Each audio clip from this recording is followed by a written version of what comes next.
Bienvenue dans la présentation de la mise à jour 8.0 de Cactusoft Construction. Il est maintenant possible d'envoyer vous-même les courriels d'invitation pour les utilisateurs. Lors de l'importation initiale de la liste d'employés par Cactusoft, beaucoup de vos utilisateurs se sont retrouvés inactifs pour un déploiement progressif.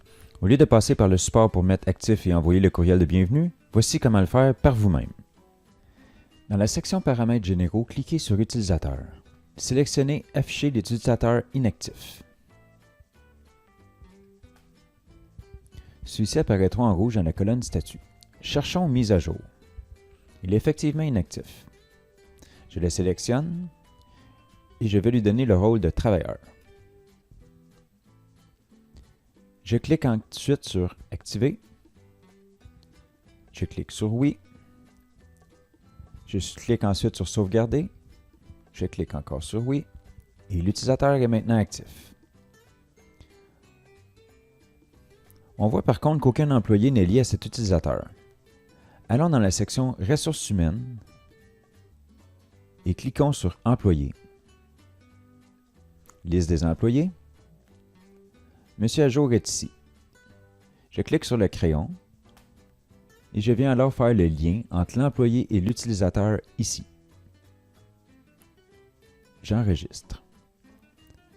Retournons dans Paramètres généraux et utilisateurs.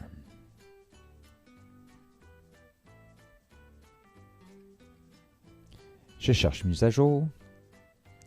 On voit qu'il est actif et que la liaison est faite avec l'employé. Pour envoyer le courriel de bienvenue, il suffit de le sélectionner. On voit à gauche que nous avons un utilisateur de sélectionner et une enveloppe à droite pour faire l'envoi du courriel. On pourrait en sélectionner plusieurs du coup. Un coup près, je clique sur l'enveloppe et un message me dit que je vais réinitialiser le mot de passe et envoyer le courriel de bienvenue. Je dis oui et c'est fait. Comme vous l'avez peut-être remarqué, si un de vos utilisateurs perd son mot de passe, vous pouvez passer par ici, le sélectionner,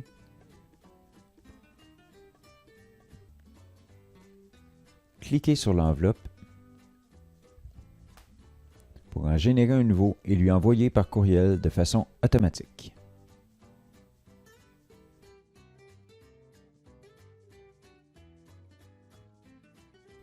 Retournons dans l'employé mis à jour en cliquant ici. En cliquant sur Actions et Qualifications, nous voyons que celui-ci est manœuvre et qu'il n'a pas d'horaire spécifié. Je clique sur le crayon.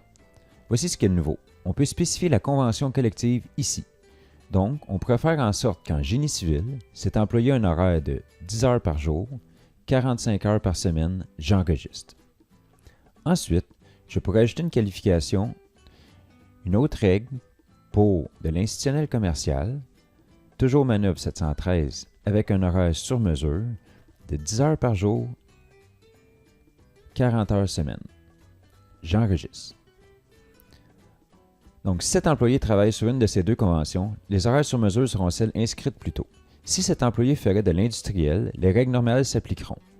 Si vous faites une qualification sans y spécifier une convention, celle-ci sera utilisée partout, excepté s'il en existe pour des conventions spécifiques, et ainsi de suite.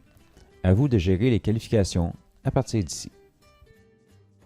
Dernière nouveauté, dans la fenêtre Mes chantiers des travailleurs, nous avons ajouté un bouton de rafraîchissement en haut à droite. En cliquant dessus, les changements vont apparaître instantanément et vous serez tous sur la même page.